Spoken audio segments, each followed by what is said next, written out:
Good morning.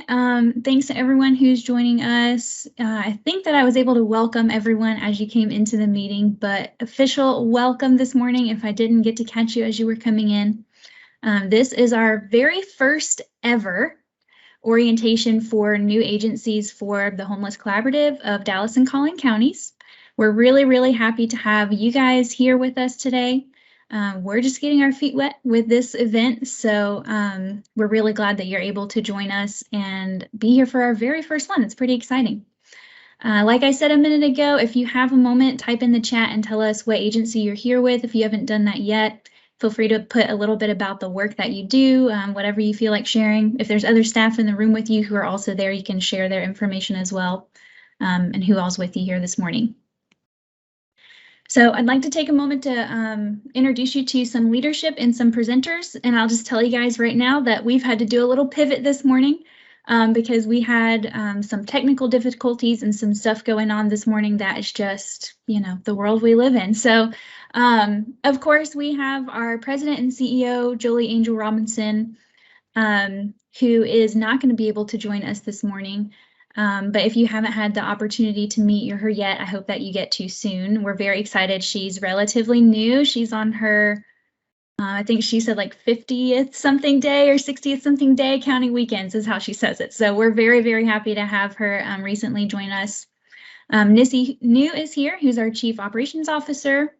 Sarah Kahn is here, who's our Chief Programs Officer. Sarah is also relatively new, and we're very thrilled to have her on the program side of things as well. If you, because you guys are recent members, you probably interacted with David Gruber at some point, who is our Senior Development and Communications Director. Due to technical difficulties, he's not able to be here with us this morning. And then my name is Megan Starnes. I'm the training coordinator for MDHA. My pronouns are she, her. I'm going to be kind of facilitating everything this morning, and then I'll be sharing a few topics with you as well. So I did already mention that we're recording this session this morning. I'll just ask that you stay muted throughout the presentation, and we will have some opportunities to ask questions where you can unmute yourself, or throughout the session, if you want to put your questions in the chat, then when we get to that Q&A section, I can read them out for everyone as well. So as you guys continue to look through the chat and learn more about each other, now that you know a little bit about our team, I want to give you a brief look at the agenda for our time together.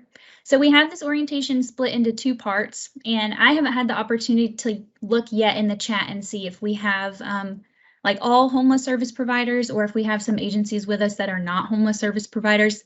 But we've kind of split the orientation into these two parts to get you the information that's geared most toward your role. So hopefully the orientation this morning allows you to learn more about our collaborative that you've joined, and learn more ways to engage and get the most out of your CoC membership. We're going to talk about all of that stuff up front at the very beginning, and then we'll have a brief Q&A session, allow you to ask questions about some of those first few topics. Then we'll transition into the second part, which is geared specifically toward our homeless service providers. Of course, as a collaborative, we have all types of individual, government agencies, different organizational members who partner with us. We're so grateful and thankful to have each and every one of you working alongside us in the community. But the nature of, being a homeless collaborative is, of course, that there's some work that we do that is specifically geared to homeless service providers. So we have those additional topics there, including funding, support for those homeless services, and then learning and training opportunities for those agencies. So we'll host a second Q&A session at the end of those topics, specifically around those additional topics if there are any other questions. So those of you, if there are anyone on the call today who are not homeless service providers, you guys are welcome to dismiss after that first section, or stay and listen in if you just want to hear about the work that's going on to understand more of that homeless provider work. But you're welcome to, hop off too if you have other things you need to get to today. If you don't want to have to listen to those topics that don't apply to you directly, totally up to you. So our first major topic is going to be all about the CoC, and I'm going to pass it off to Nissy to present these next several topics. So Nissy, take it away. Yes. Good morning, everyone. I hope you're having a wonderful day. I think when we like to talk about the homeless rehousing system, we want to kind of start like very high and then zone in a little bit deeper at a time. So the thing is that at the end of the day, the systems that touch homelessness are really complex, right? So you have four very different but adjacent sectors here. So one is prevention. So how do we ensure that the folks actually remain in their housing? For instance, all of the eviction prevention work that was passed through Congress and all the Centers for Disease Control all helped individuals stay in their housing. We also have all the safety nets like TANF, cash benefits, Medicare, all those ensure that individuals have access to funds and they remain in their housing with those safety nets in place. The second one is housing creation. And with that, it's what are the local rules? What kind of access to housing is there?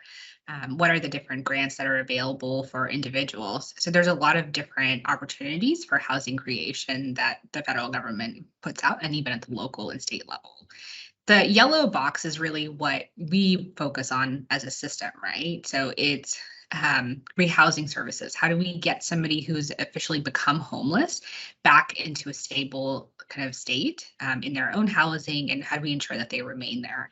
And a lot of that funding comes from HUD, from Veterans Affairs, and there's also a lot of local and state funding that helps support those initiatives. And of course, we're also tying that in with local funders who are coming to the table with their donations. And then the last is street services. So if prevention doesn't work out, if housing creation doesn't work out, and rehousing services doesn't work out, in the end, what we see is the street services. And this is where clients who are experiencing homelessness, if they can't access shelter or they'll transition into living in encampments or kind of not in a suitable situation.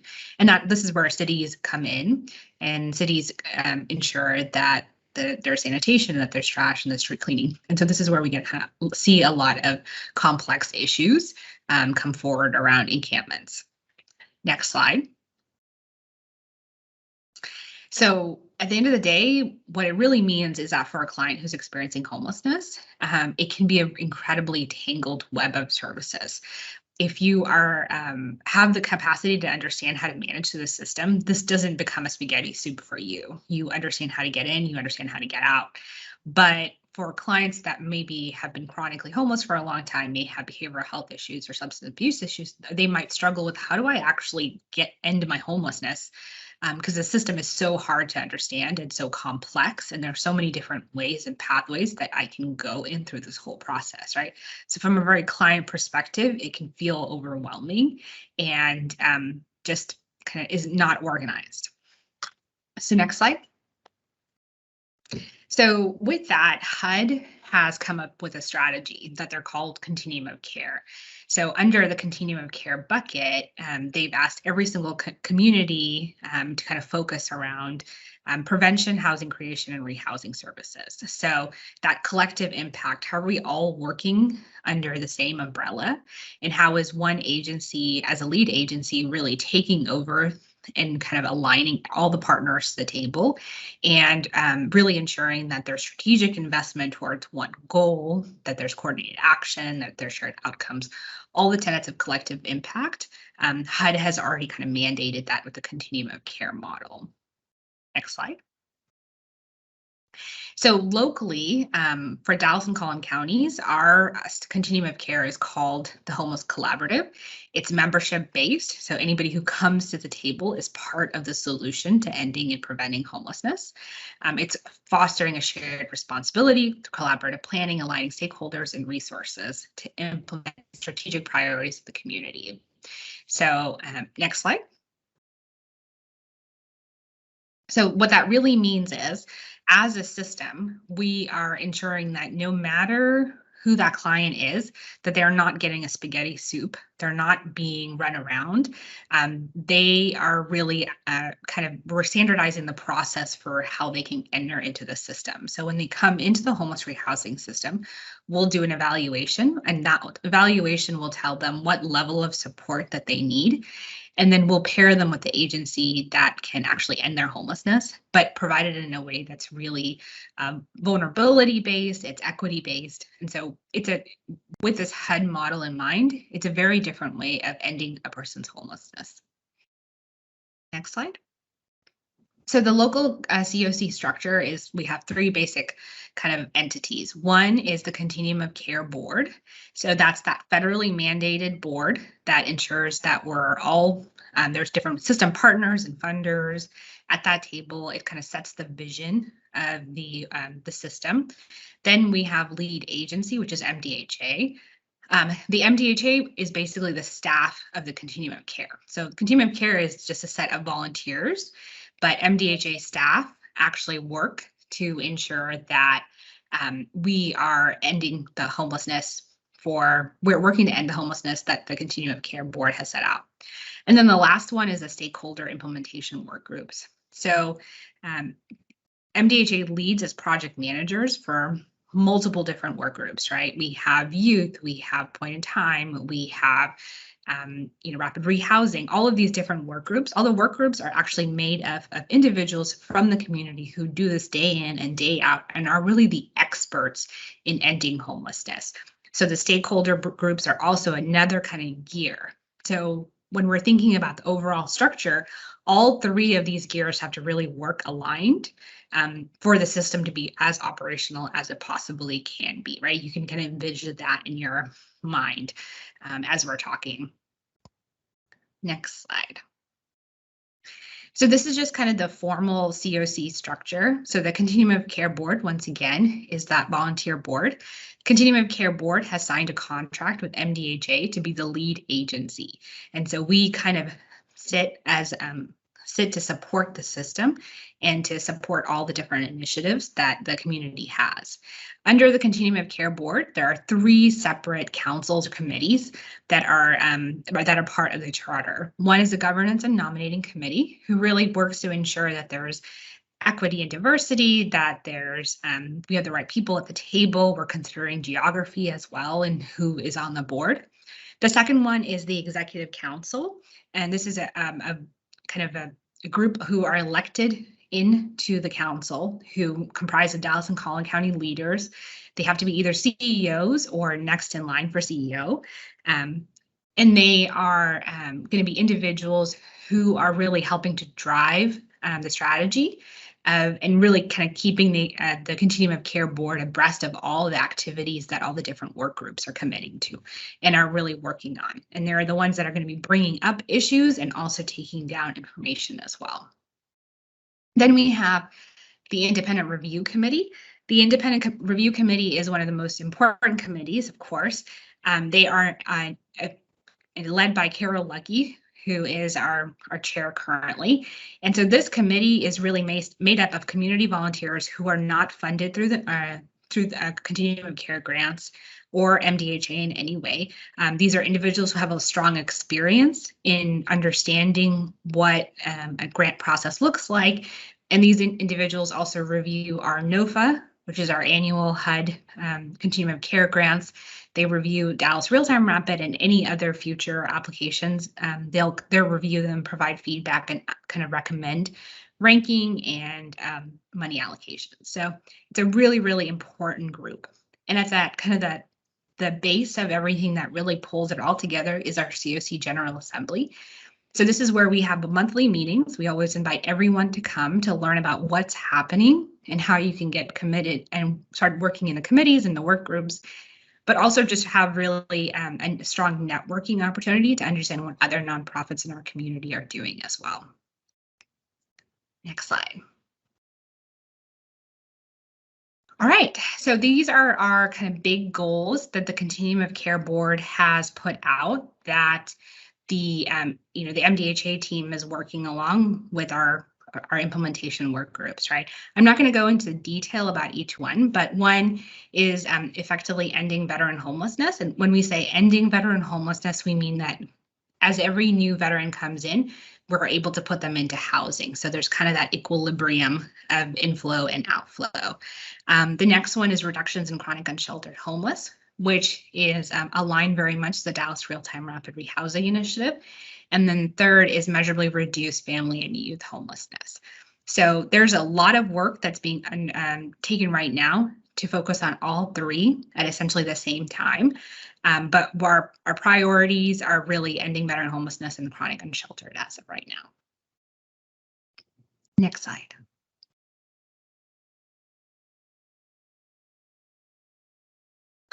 All right, CoC roles and responsibilities. So the CoC serves as a lead decision-making body, of course. Their goal is to promote community-wide commitment to the goal of preventing and ending homelessness, recommend funding for efforts. And so this is really where the independent review committee comes in, promote access and effective use of mainstream programs. So one of the big things is we want to ensure that clients utilize all the resources that are available to them. And how do we ensure as a community we do that? And then fourth is optimize self-sufficiency among individuals and families experiencing homelessness. Next slide.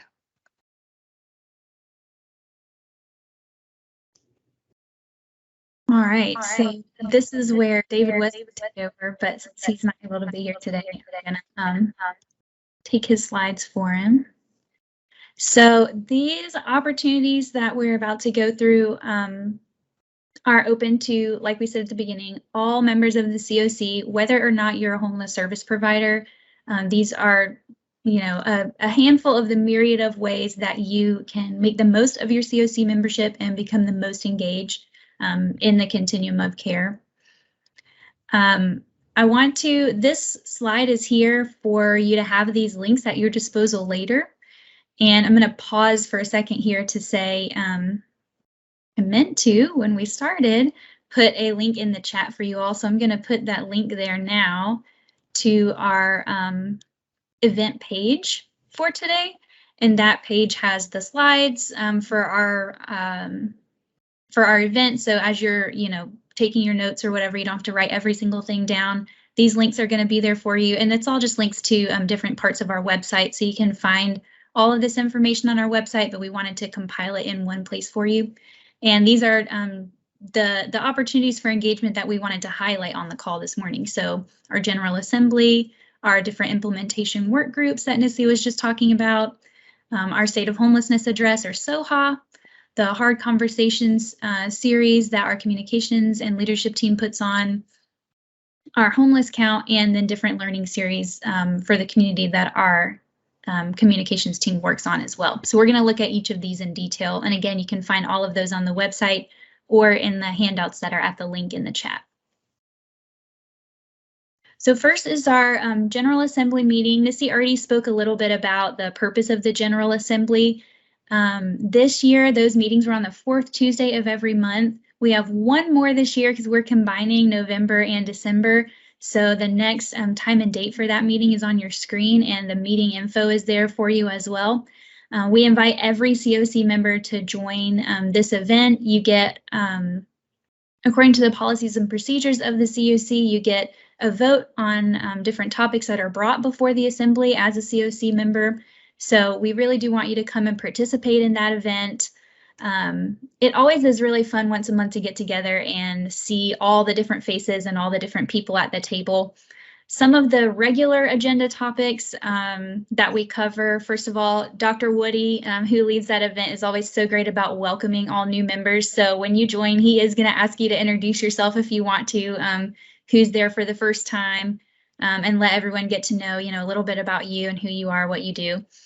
We always do a mission moment where we kind of pause to just stop as a community and reflect on why we do the work that we do. Different people from the community will share, a story about a client that they've obviously not identifying a client, but sharing a story about a moment that was important in shaping their career or leading them to homeless services, and why they're doing that work. So that's always a really great just to see. Especially for me, I feel like I don't always get to hear, those stories. I don't always get to see that work because most often I'm training, case managers. I don't get to hear about the things that are going on with clients very much. So that part is my favorite part personally. Then we do, CoC updates from the board, from the council, from MDHA, just what's going on in the community. Same thing about work groups. You get to hear about the different initiatives and things that some of the major work groups are doing.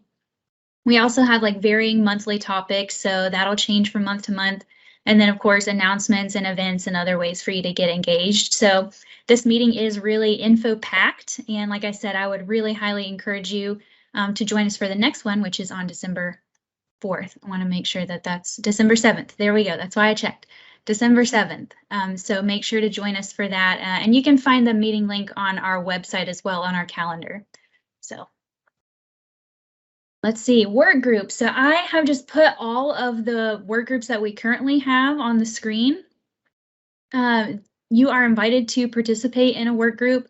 There is on our website, if you go to the work groups page, then you can find a contact list for all of the active work groups and who's leading them at the moment. So you can contact that person to get more involved. But this is just kind of a snapshot of all of the different work groups that we have put together to help drive these specific sections of work in the community. So anything that you're interested in being a part of there is a, believe me, there's a spot for you to be involved and be engaged and participate in kind of more of that nitty-gritty work and decision making. Okay, the next big one is a once-a-year event, the State of Homelessness Address. So this, I actually have not had the opportunity to see this live and in person because I joined MDHA in the middle of a pandemic, so I've only ever seen this remote. But SOHA is, you know, an opportunity for us as a community to kind of be a mouthpiece and a voice for our homeless system. It helps us to align the community. This is not just for CoC members, but this is just, you know, we want the whole community to be updated on what's going on with the work that we're doing. Of course, reflecting on the previous year and the wins that we were able to make in our system, looking at our system performance and, you know, how are we doing really? Where can we improve? Where have we identified as a system that we need to continue to work? And then just partnering together for growth in the coming year. So it's just kind of a once a year snapshot. Nissy, because you've seen this in person, do you want to add anything about the SOHA that I didn't get to cover? No, I think you did a wonderful job. The SOHA is just one of those incredible opportunities for us to see how much progress our system has made in ending homelessness every single year. And really for, you know, for us to kind of once again tie into the vision, but also really be inspired to continue to move forward because the work that we do is very hard and it's very exhausting. And so it's a great time for us to come together as a community. Thanks, Nissy. And the recording of this past year's SOHA is on our website as well. So if you want to go back and view that, you can see that. And then stay, you know, keep your eye on our calendar for when we announce the date for the next one in 2022.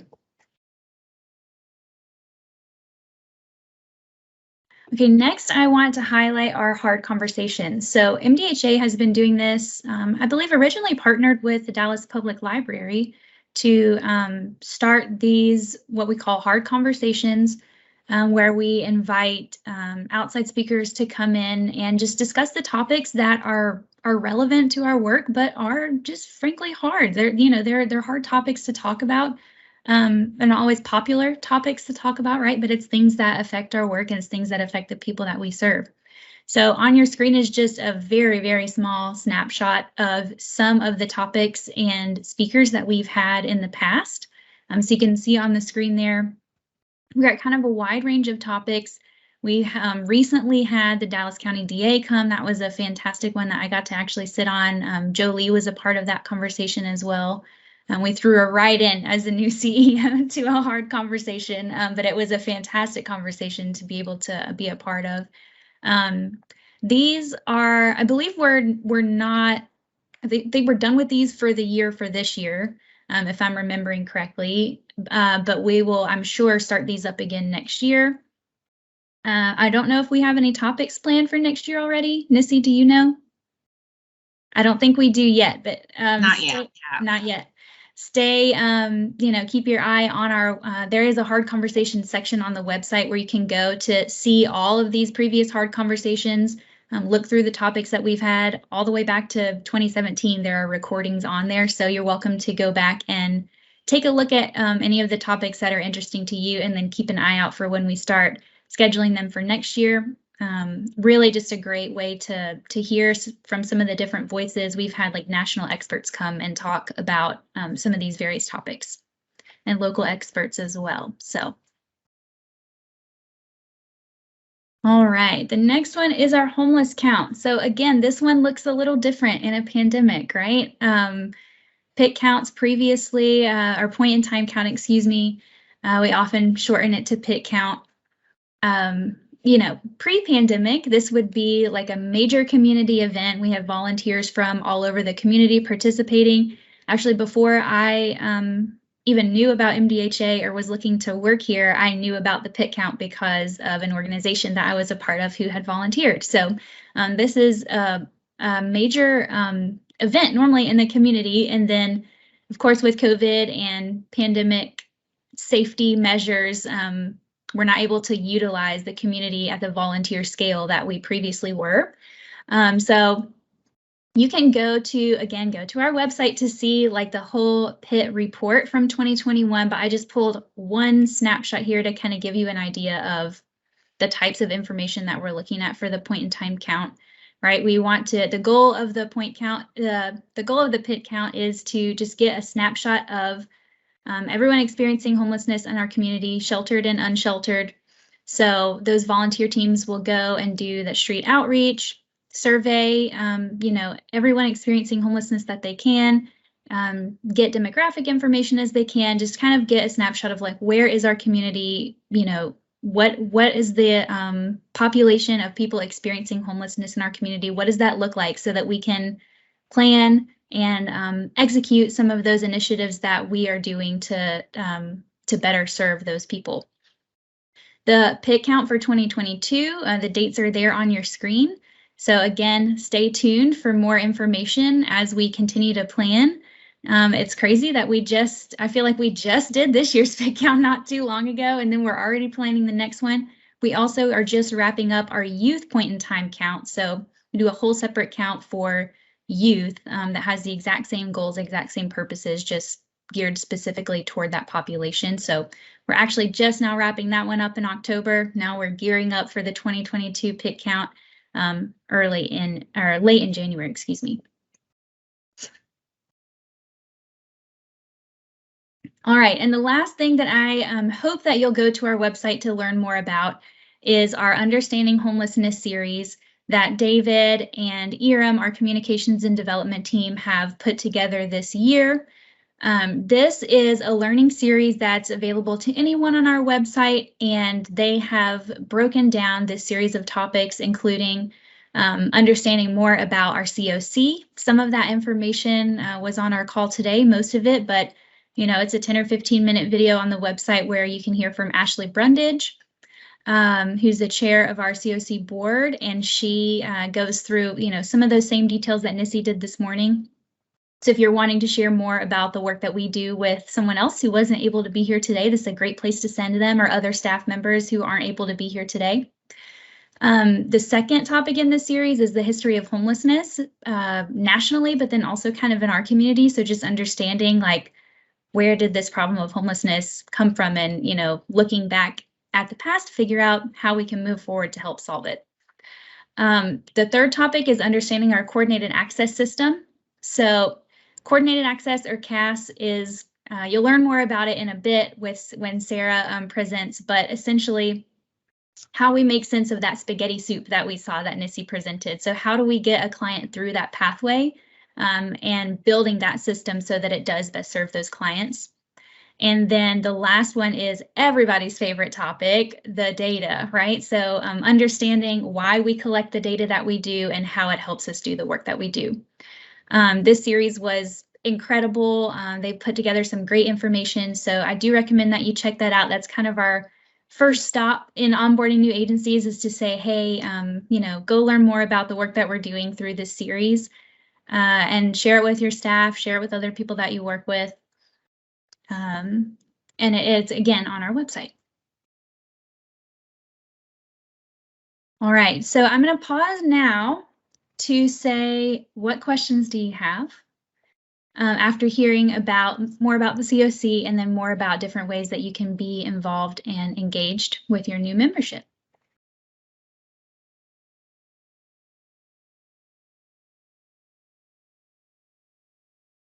If you have a mic, you're welcome to unmute yourself, or if you want to type in the chat, you can as well.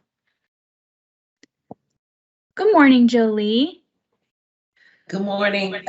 My voice is not all the way here, but I just wanted to pop on really quickly and say good morning to everyone. So great to see you all in this space. I always learn more and more myself when I get to hear members of the MDHA team talk about the tremendous work that we do in this system.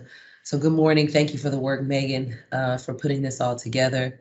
And the training that you conduct is absolutely amazing. So thank you. Thank you, Julie. You're too kind. I appreciate the team being here this morning too. Appreciate all of our attendees. I got no questions in the chat. You guys aren't curious about anything. All right. All right. I don't want to move on before giving everyone a chance to ask their questions. But since we don't see any, we can move right on to our second portion, which is again geared specifically to homeless service providers. So if you are a homeless service provider, all of this stuff, whoops, whoa, it went a little fast. There we go. If you are a homeless service provider, all of this stuff applies to you. If you're not and you want to sit in just to listen and learn, that's totally fine too. You're totally welcome to. Or if you need to hop off today, then we totally understand that as well. So I am going to go ahead and pass it off to Sarah to talk about some of these awesome opportunities. All right. Hey, everybody. Nice to see some familiar names and faces and some new folks that I haven't had the chance to meet yet, but very excited to be working with all of you in this new capacity as the Chief Program Officer. So I'm going to talk about funding opportunities. Okay.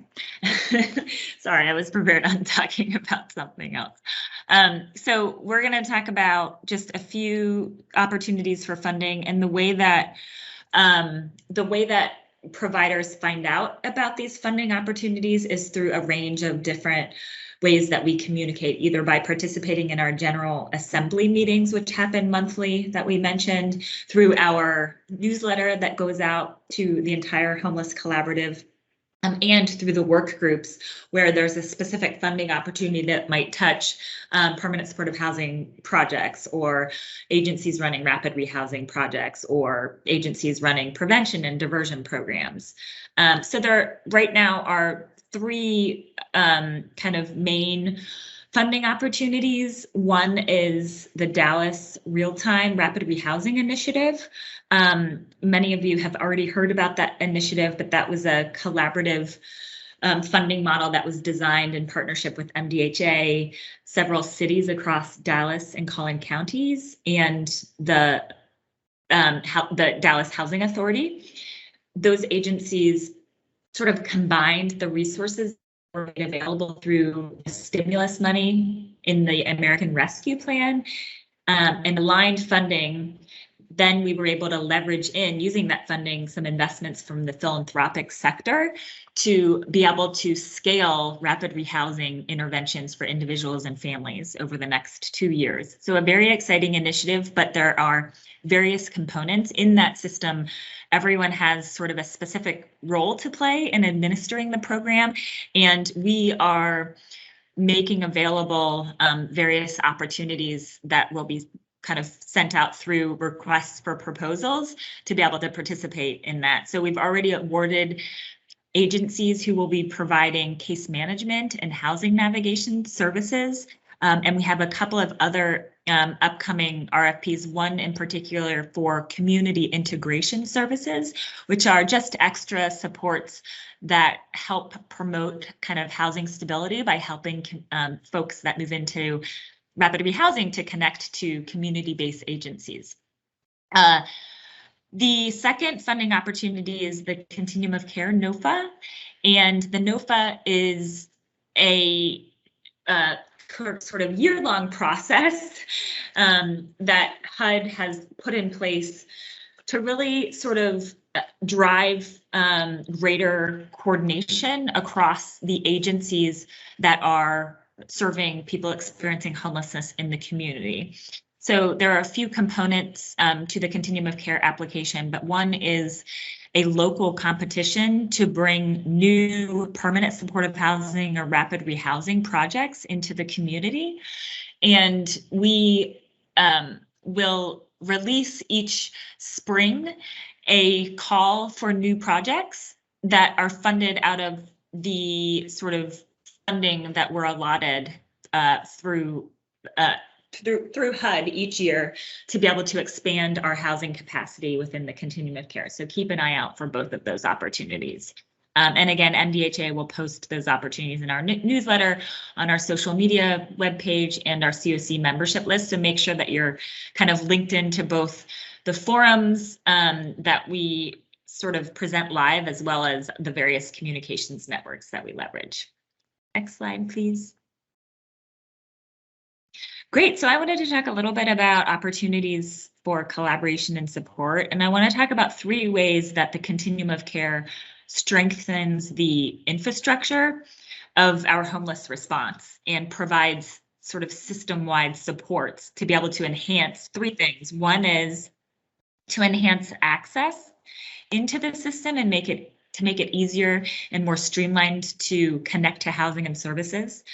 The second is how we enhance housing opportunities to really promote swift exits from our system, and how we support having comprehensive data that's available to make continuous improvements, both from a performance and quality perspective, so that we are implementing the most effective strategies for preventing and ending homelessness and ensuring that people spend the shortest amount of time homeless as possible.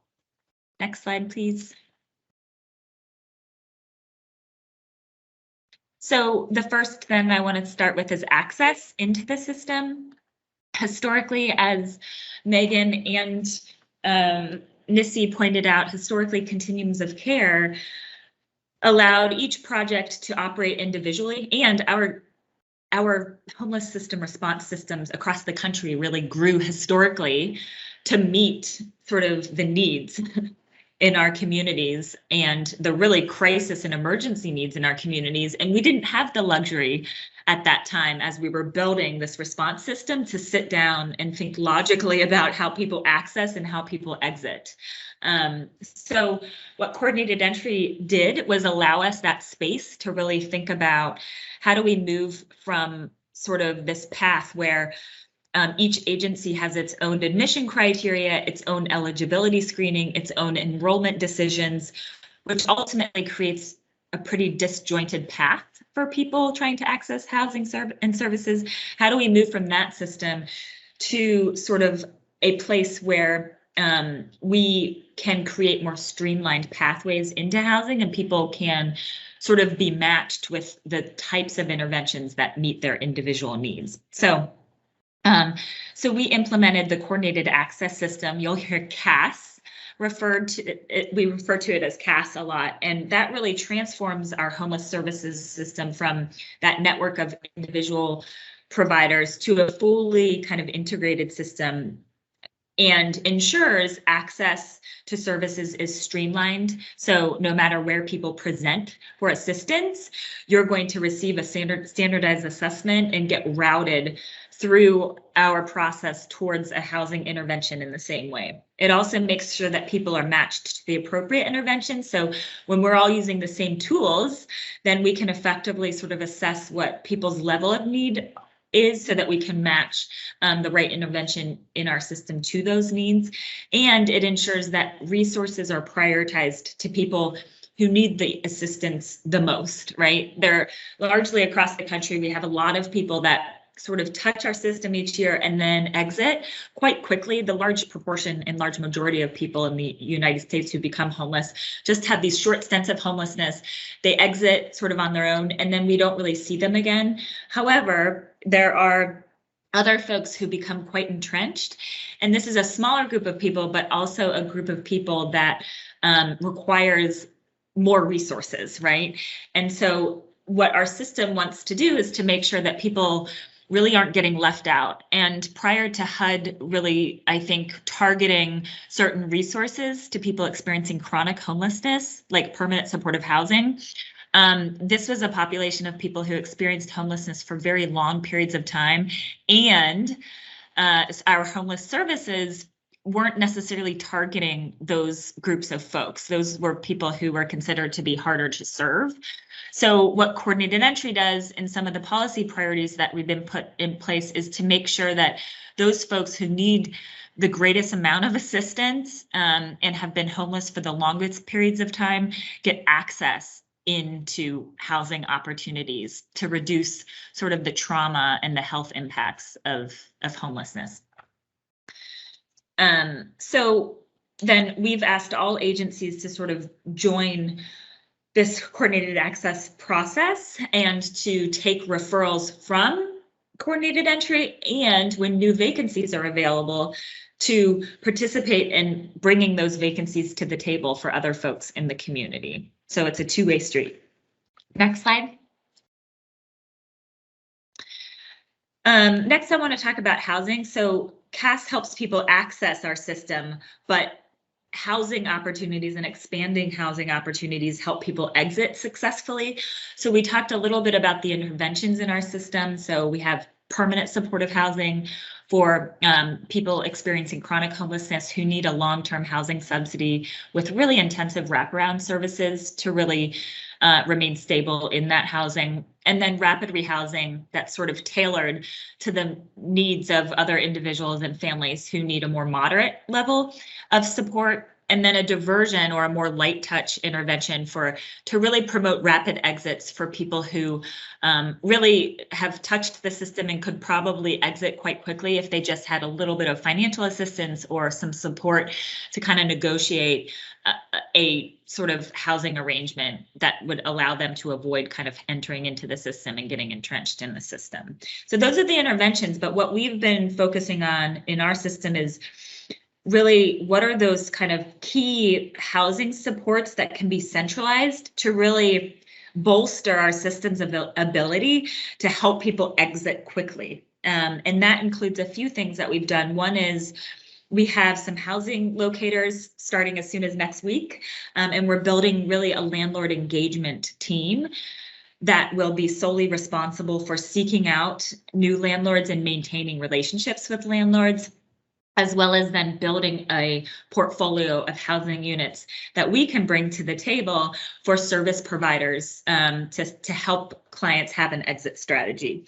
The second is housing navigation. So this is a new function that's been available at the system level with some of the infusion of new dollars that allows us to immediately, when we know someone is going to get referred to housing, we can immediately start working with them to collect both documents that are important for housing opportunities and critical documents like IDs and Social Security that are important for anyone to do a lot of things that we do as we enter into housing and reconnect with employment. So we can start quite immediately working on some of those tactical parts of the rehousing process through the system-wide housing navigation services.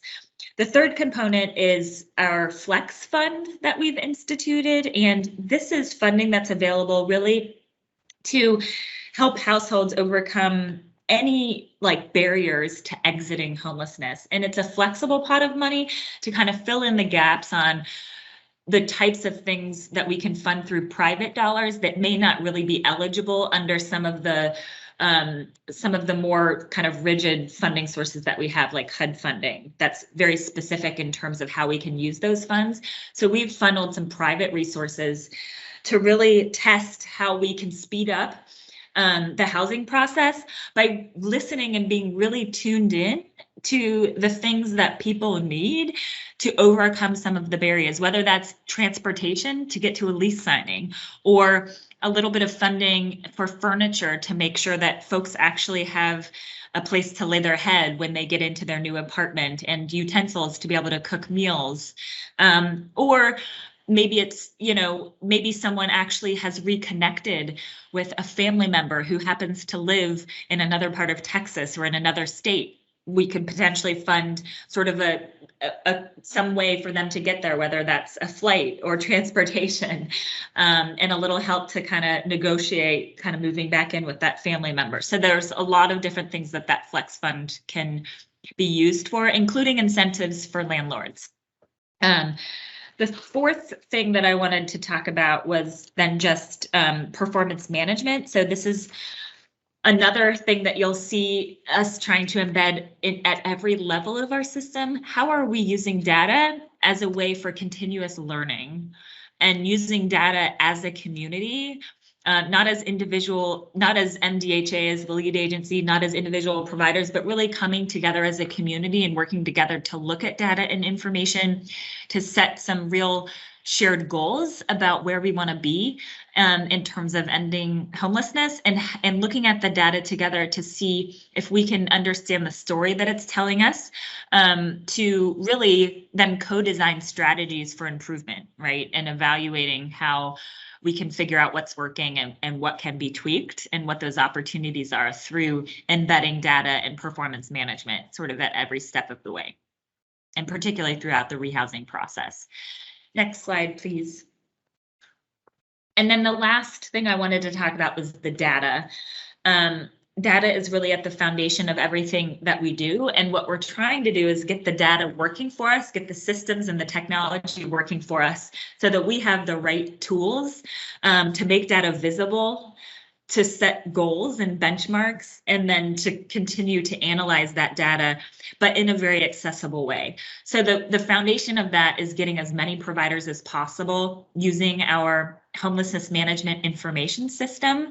So we encourage all new providers that are providing services to enter into that system and to use that system. We do understand that there are some providers in our community who are not funded to use HMIS.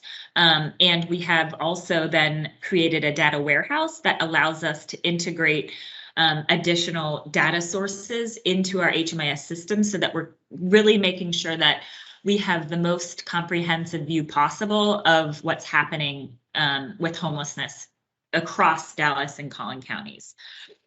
So a few things related to data. One is we've been able to actually embed our coordinated access system into our HMIS technology, which really allows us to sort of better kind of drive the housing process and to make it accessible for people. But we can track just various milestones through the housing process, whether that's the first point of access to assessments, to then actually making electronic referrals to streamline the referral process and housing matches. So that makes the system just a little bit more streamlined, a little bit more accessible for all of our access points. And then we have some really great data about where we're seeing bottlenecks, right? So are we seeing sort of any backup in terms of getting assessments done, or what's happening between referrals and enrollments, and how do we problem solve to get that part of the system kind of working quicker? Or from enrollments to housing, like are there more things that we could be doing to streamline that part of the housing process? So we'll have that data by entering it into our HMIS system. And then two things that we're really focused on looking forward at the upcoming year is establishing our data quality management program and our performance management program. And what that means is, first, with data quality, providing an overall framework for what we mean by data quality and the major components of data quality related to ensuring that data records are complete and accurate and that data is entered in a timely way, and really setting out some community goals for where we want to be on data quality. But also being able to have data quality reports so that we can look at a system where specifically are we experiencing pain points with data quality, and how do we have some focused efforts, whether it's training or some joint problem solving, or maybe there's some technology solutions to improving data quality in specific areas. But until we get that aggregate level view of how we're doing on data quality, it's hard to design sort of the most effective improvement plans in that way.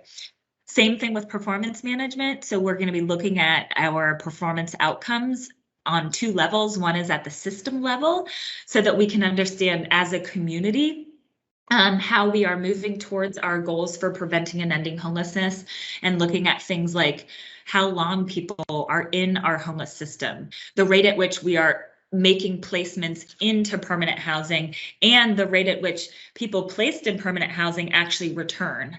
And those are three really important measures that allow us to know how our homeless system is functioning as a whole.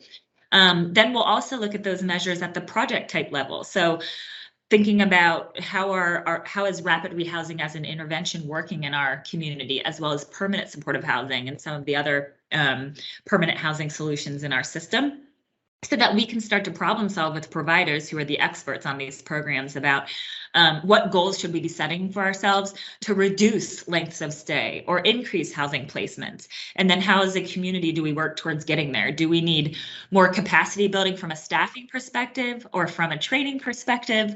And how can MDHA as the lead agency support progress towards those community-wide goals? And I think that is it on my end, Megan.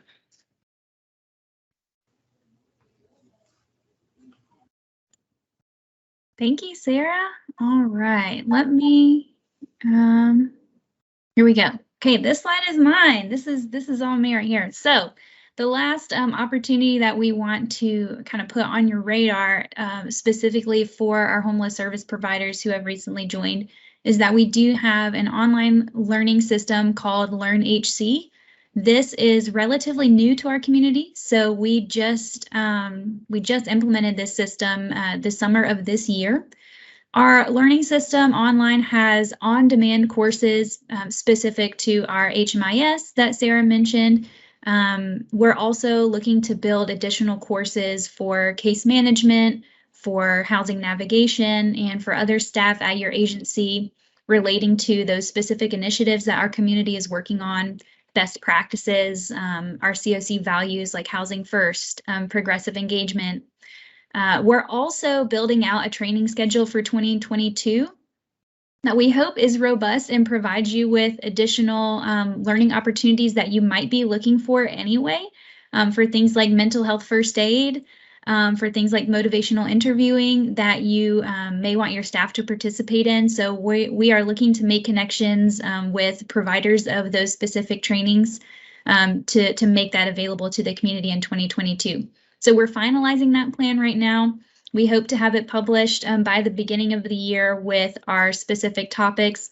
We're also going to be building out several courses specifically around rapid rehousing, what that program model looks like for our community, what case management is like for rapid rehousing, so that as we go into this Dallas real-time rapid rehousing initiative that we've just begun in the past couple of months, that we're able to support the community in that way as well.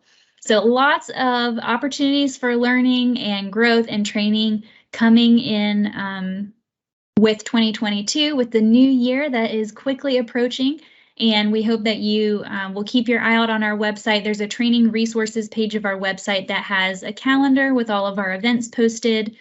Those events will be published there when we have those live training topics, as well as there's information there about our learning system if you'd like to be involved with that. There's information there about how to get in there as well. So, and if you have any questions about LearnHC as you go to the website, I'm the person to go to for that. So my contact information is there on the website. You're welcome to email me with questions about it as well.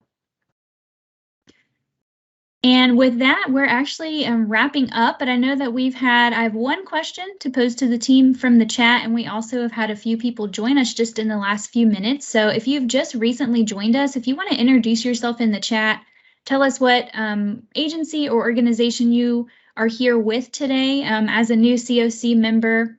Tell us a little bit about the work that you do if you like.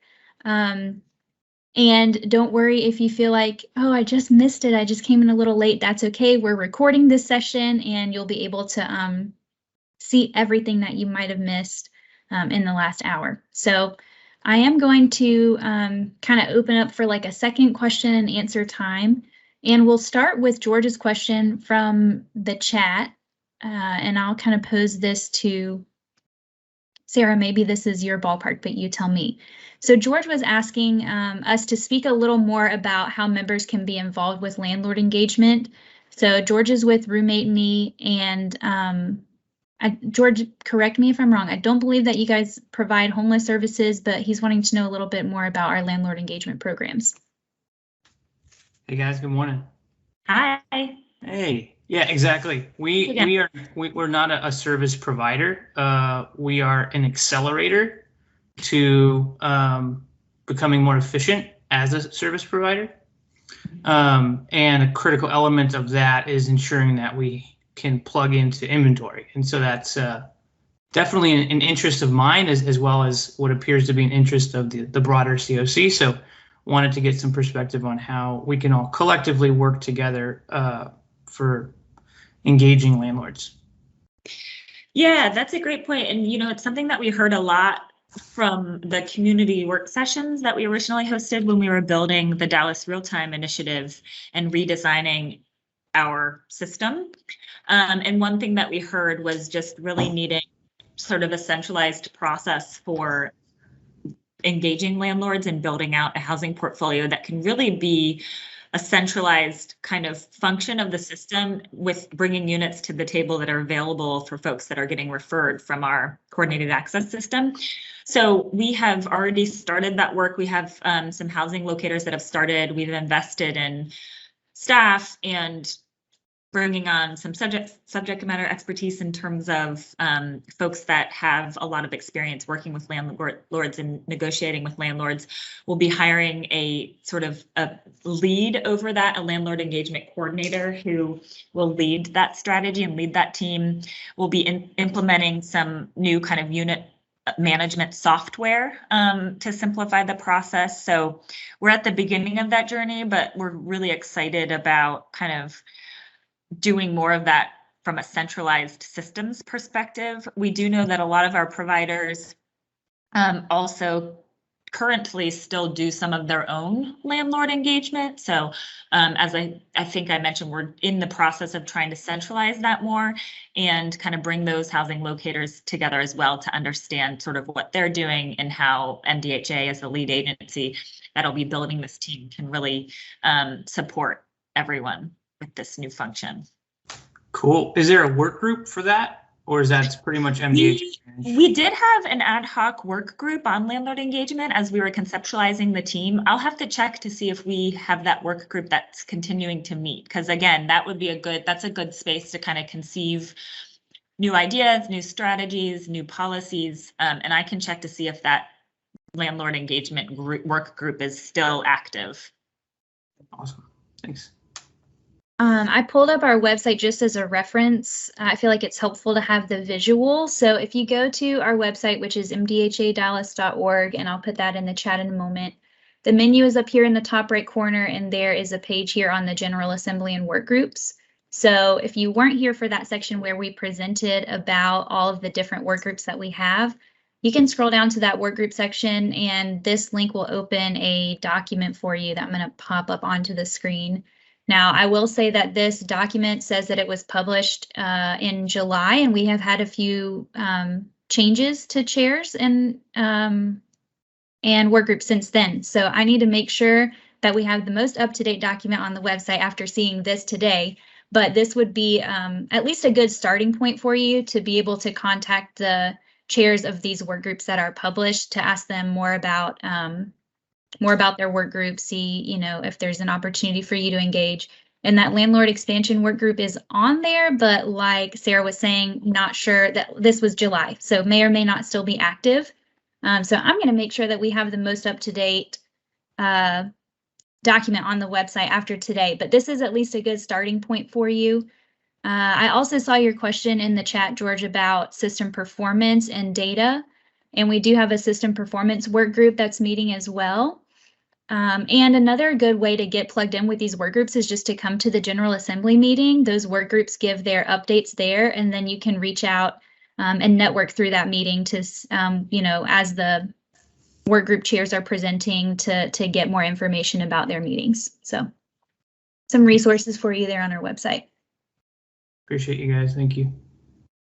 Yeah, thanks for your questions. We're so happy that you guys are here this morning. Anybody else have questions for us, for the team, about any of the topics we presented today? We built in a lot of time for questions, so you may be able to leave a little early if you don't have any more questions. One more thing before we wrap up, while you're thinking about it, I do have let me get this link for you. I do have a sign in link that I'm putting in the chat right now. So if you would click on that link to sign in for us and let us document that you were here with us today, I would greatly appreciate that. There's also a comment box on that sign in page for you guys to put any questions that you might have that are lingering, give us any feedback about the event today and whether it was helpful to you. What other topics you would have liked to hear about if we didn't cover something. And then, like I said, just to document that you were here with us today. And then the last thing that I want to put on your radar before we close out, if there are no other questions, is that on the MDHA website, again, let me get that in the chat for you, mdhadallas.org. You can find our staff list on our website with contact information for those of us who were here on the call today, and for other staff members as well. So we're actually in the process. We just got our new staff pictures taken this week, you guys. So we're in the process of getting those new pictures up on the website in the next couple of days. It's always fun.